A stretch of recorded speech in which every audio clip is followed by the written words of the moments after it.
It's an executive order relating to reforms to the federal workforce, including to the senior executive service. We're getting rid of all of the cancer. I call it cancer, the cancer caused by the Biden administration.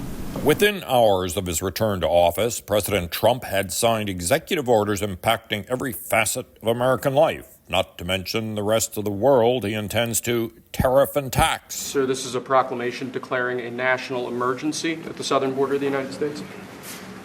That's a big one. A lot of big ones, huh?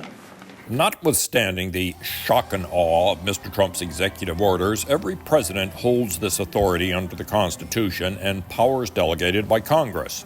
Presidents sign the orders by the hundreds to accomplish goals too difficult or time-consuming to put through Congress. With Mr. Trump, however, we may be arriving at the outer limits of what America's traditional system of checks and balances can absorb. As of today, TikTok is back. Among Mr. Trump's first acts was to instruct his Justice Department not to enforce a ban on TikTok imposed by an act of Congress and affirmed unanimously by the Supreme Court. I may not do the deal, or I may do the deal. TikTok is worthless. Worthless if I don't approve it.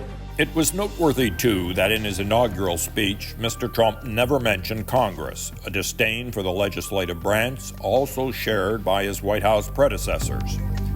This deference to Mr. Trump's use of his powers is happening, or being allowed to happen, because so many Americans think the political system is broken, a point Mr. Trump hit hard in his inaugural speech.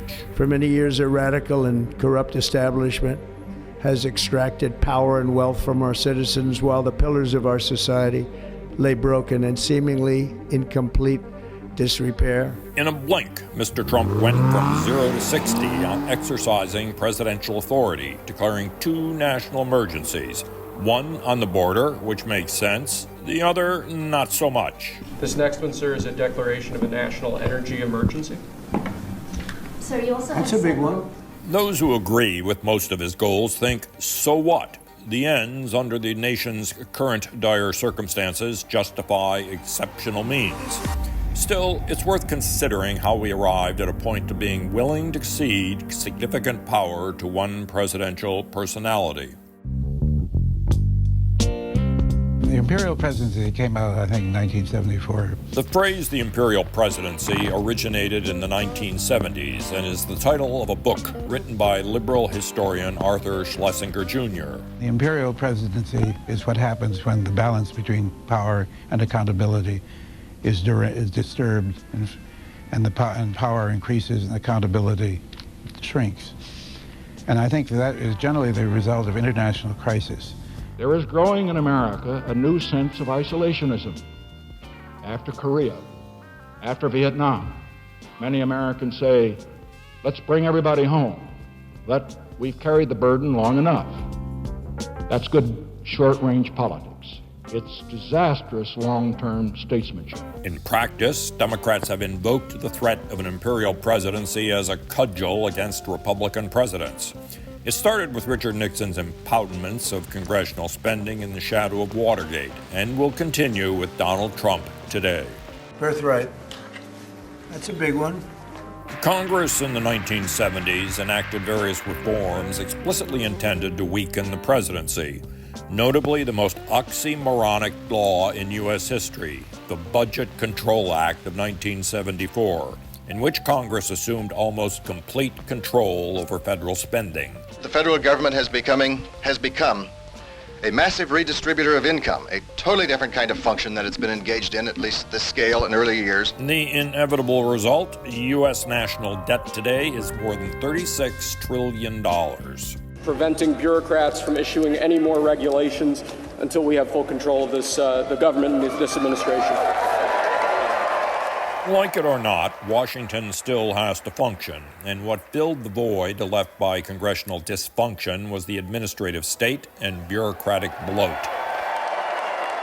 Elon Musk's DOGE is supposed to fix that. The next item, sir, is a freeze on all federal hiring, excepting the military and a number of other excluded categories, again, until full control of the government is achieved. Congress is supposed to represent the country's varied interests, down to 435 separate congressional districts. and they are different.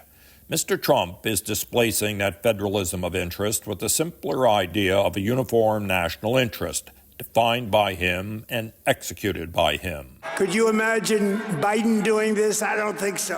While an argument can be made that national power is important in a world of centralizing powers like China and Russia, America's system of dispersed authority, whether among the three federal branches or the states, is our nation's sustaining strength. Its hallmark is accountability through a system of checks and balances. So this is January 6th. These are the hostages. Approximately 1,500 for a pardon. Full pardon.